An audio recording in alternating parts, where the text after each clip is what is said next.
月が闇を照らす時伝説が空を舞う Hello and good day!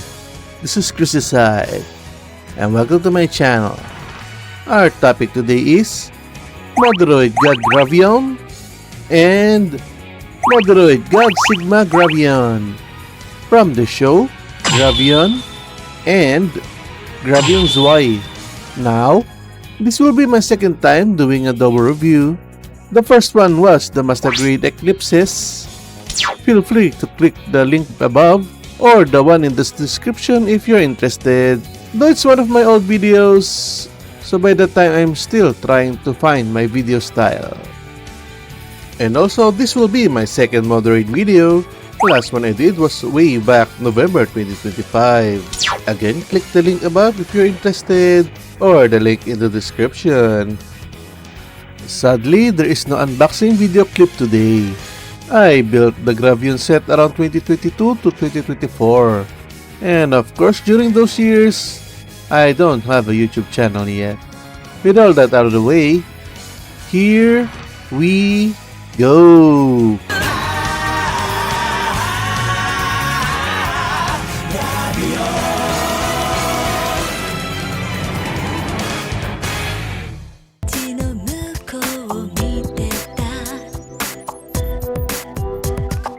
Here are the set of God Gravion and God Sigma Gravion. As you can clearly see, it's almost identical set. Hence why I am doing a double review.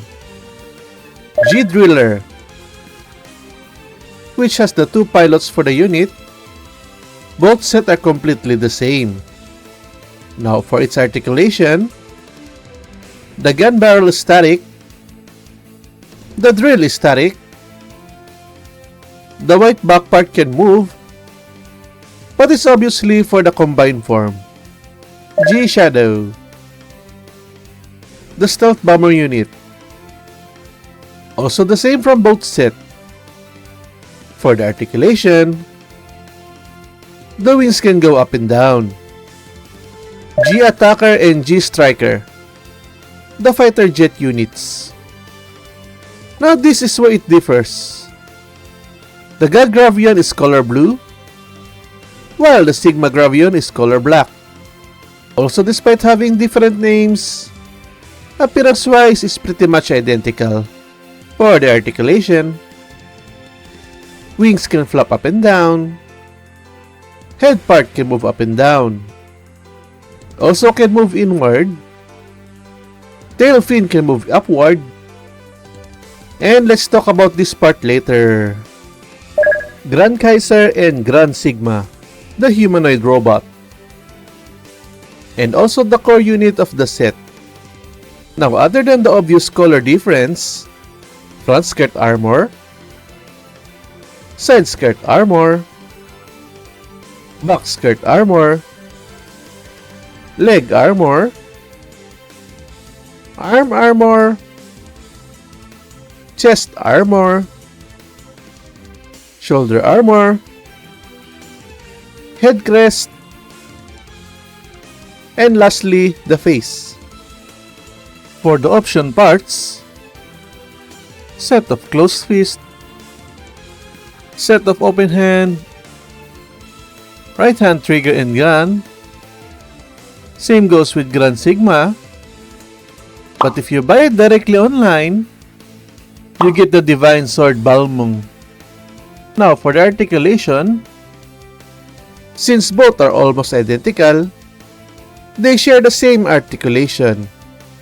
Head connected in a ball joint, shoulder armor can raise this high, Grand Sigma shoulder armor can go down more, full arm can rotate 360, full arm can raise this high, fore armor can rotate 360, 90-degree elbow bend, hand in a hinge joint, hand can rotate 360, torso can slightly rotate, torso can go side to side, front skirt raise, Grand Sigma front skirt raise, side skirt raise, same with Grand Sigma, back skirt raise, static on Grand Sigma, forward and backward leg raise, maximum side split, thigh rotation, full knee bend, foot move forward and backward, and front foot raise.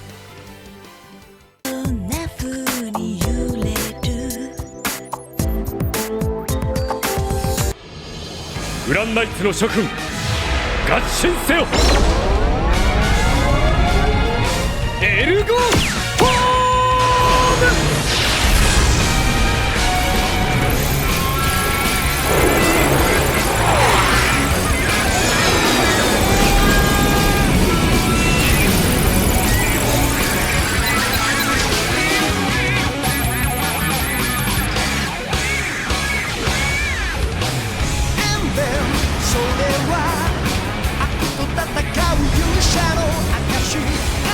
超人合心。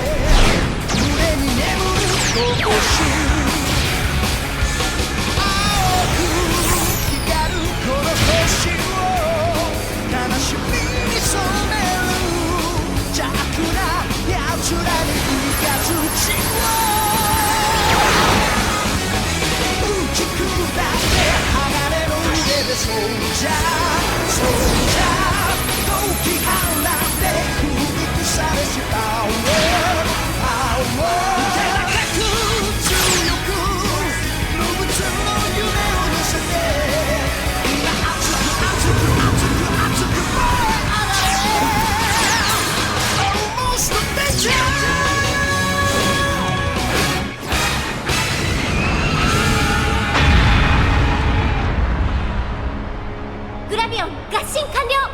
ナノホール崩壊加速。各パーツ正常。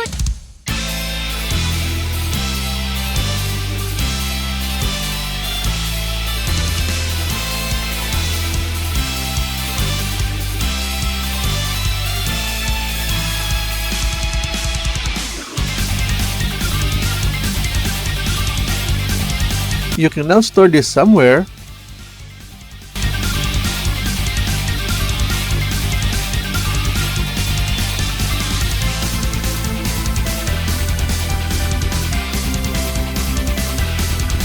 Close this tab in the left forearm.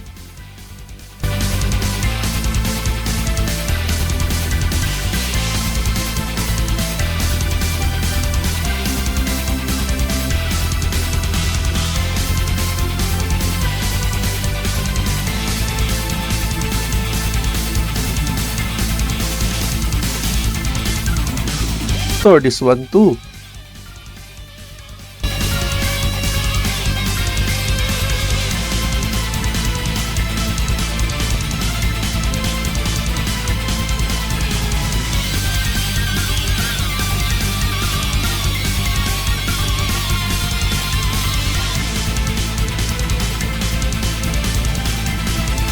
Now that the preparation is done, time for the docking.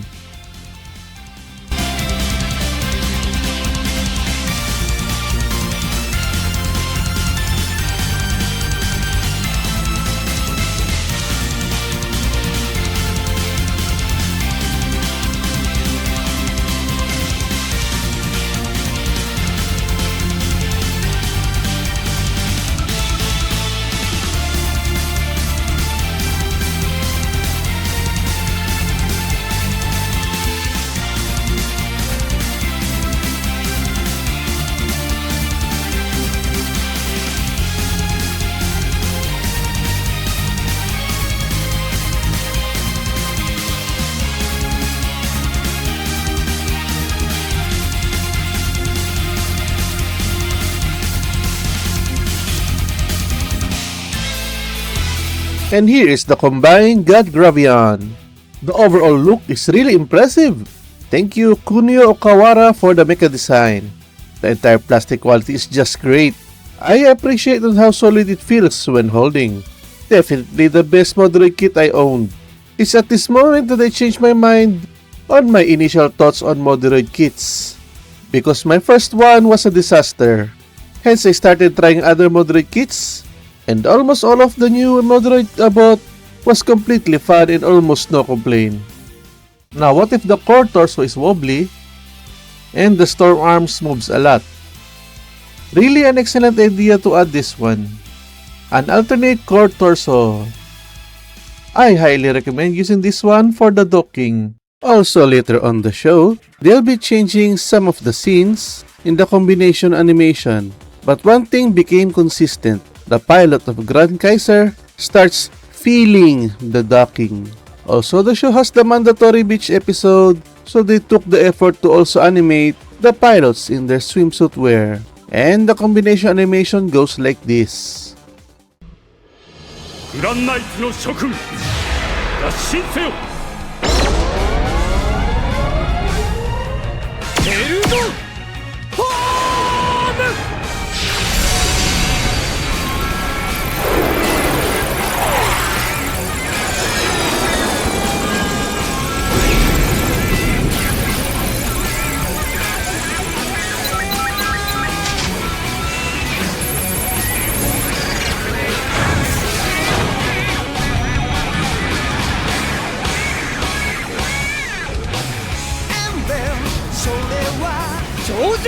合進勇者の証カイザー呼び覚ませ胸に眠る闘志青く光るこの星を悲しみに染める邪悪な奴らに雷を打ち砕って鋼の腕でそうじゃそうじゃ狂気放って響くされしパワー手高く強く不屈の夢を乗せて今熱く熱く熱く熱く燃え上がれ Almost danger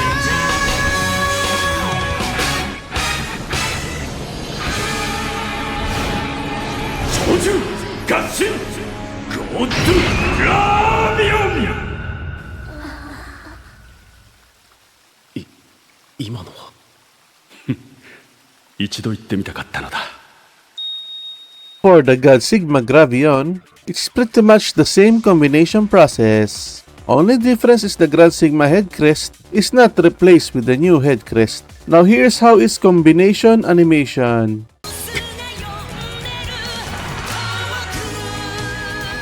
Grand Sigma 発進する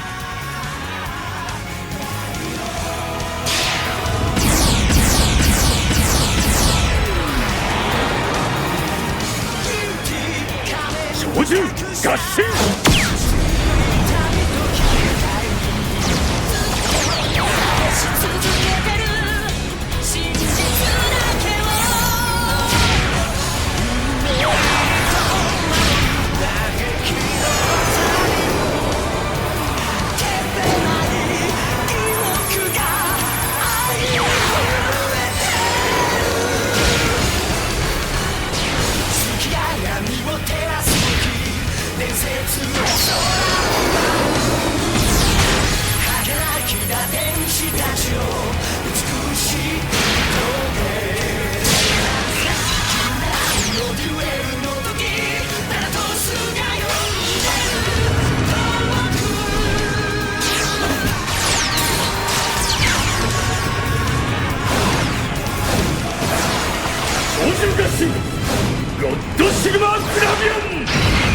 And here is the combined 𝐂𝐫𝐞𝐝 Gravion.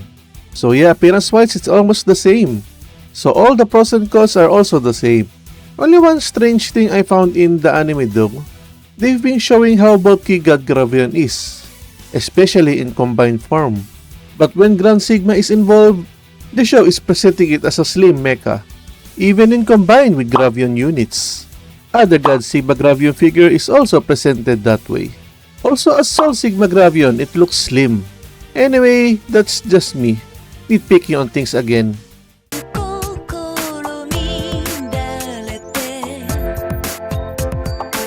Now for the option parts of both model kits, a set of closed fist hands, for closed fist poses, a set of open hands, 4 dynamic poses, a set of trigger finger hands, 4 holding the rifle, a set of sword holding hands, for the melee weapons. Lastly, there is an action base hole for attaching the action base, but both model kits doesn't have one.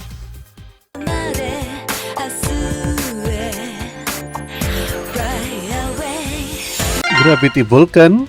The nose cosmogonist has the Vulcans. Gravity Missile. Right leg vents where the missiles are located. Gravity Laser. Left leg vents where the lasers are shooting. Graviton Crash. The jumping right knee strike with booster assist.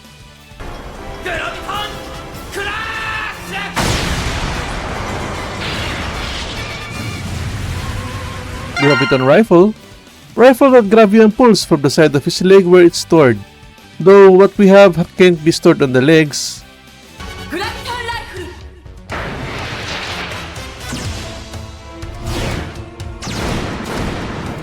Gravity Crescent. If only the chest armor can be detached. But sadly, it can't. G-Shadow, Gravity Crescent, standby. Gravity Crescent! Shoot!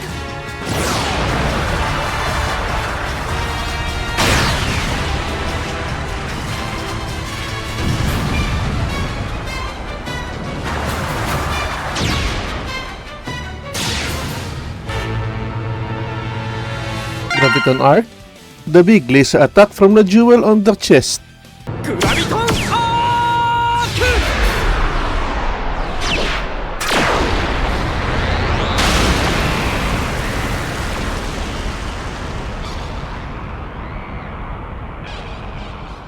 Graviton Buster.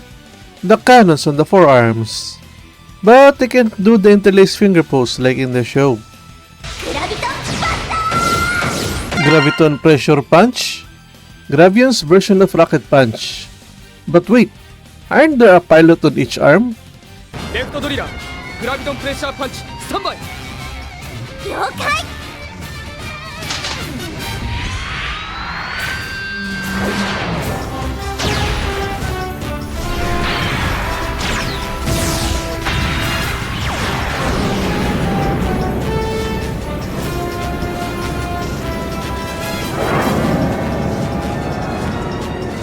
Graviton Pressure!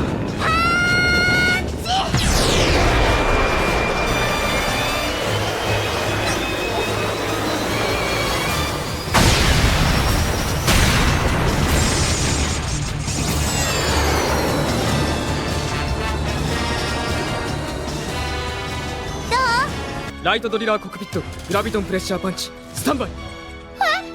私がですか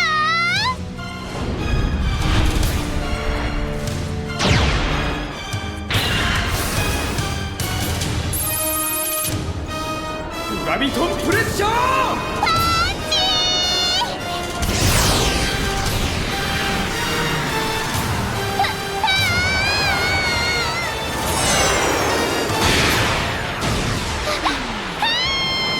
Graviton Tornado Punch. Just like Pressure Punch, but this time it has a spinning drill on the end.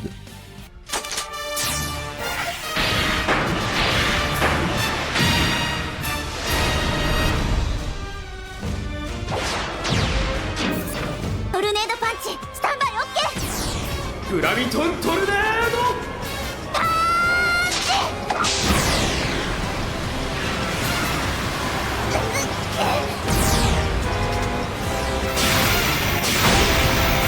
Graviton Sword. Reminder to remove the chest crest when posing with the sword. Graviton Sword! Blaze up!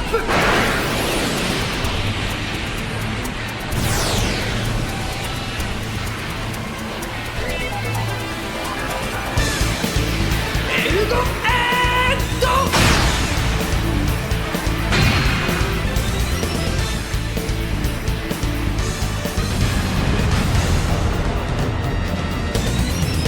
Sadly, there are 3 armaments that are not included for the god Gravion. Breaker, which is 1 episode only appearance. G ブレーカーが今の衝撃でもう持ちません。とどめを。 New Face Guard, which is the new face guard for wielding the new sword. And Super Heavyweight Sword, which is the new sword for god Gravion. Now about where to get the last 2, let's talk about that in the next episode. For God Sigma Gravion, Graviton Lancer. グラビトンランサー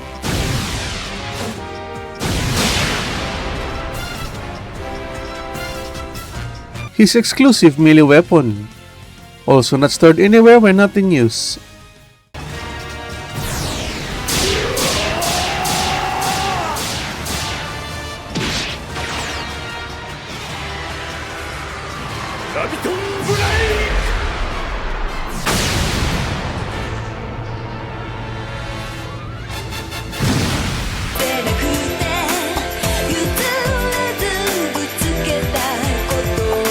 Now for the articulation of both model kits, they also share almost the same way, with just few differences. Also, I will be using the alternate torso for the articulation of the combined form. Head in a ball joint, chest wing can move upward, shoulder armor slight raise, Sigma shoulder raise slightly higher, whole arm can rotate 360, whole arm can side raise, Sigma arm side raise slightly higher, forearm can rotate 360, elbow bend, hand in the ball joint, torso rotation, torso side to side, ab crunch and arch back, front skirt armor raise, Sigma skirt armor slight raise, back skirt armor raise, Sigma back skirt is static, side skirt armor raise, forward and backward raise, maximum side split, thigh slight rotation, full knee bend, knee armor moves up and down, knee armor can move inward outward, side leg wing can move, front leg wing can move upward, and foot in a ball joint.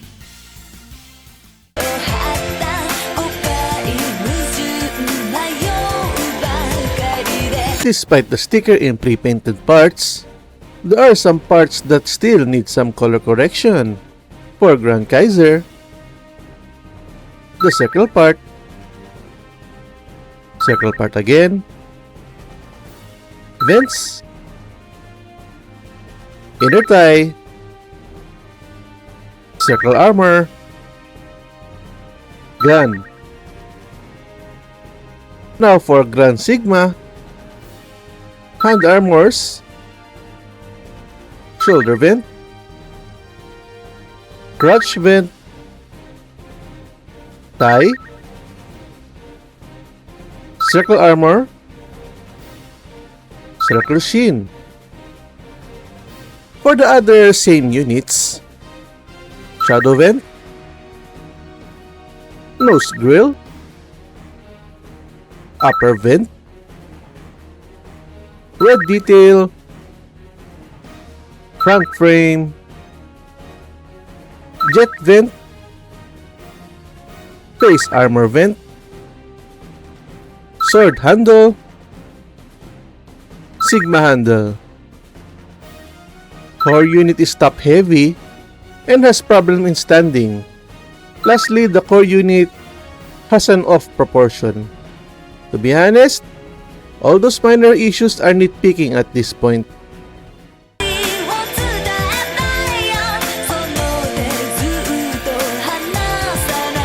Nendoroid Umaru, Figma Nobara Kugisaki, Dangomushi Pillbug, Real Grey Zeta Gundam, and Master Grade RX-78-2 version 3.0.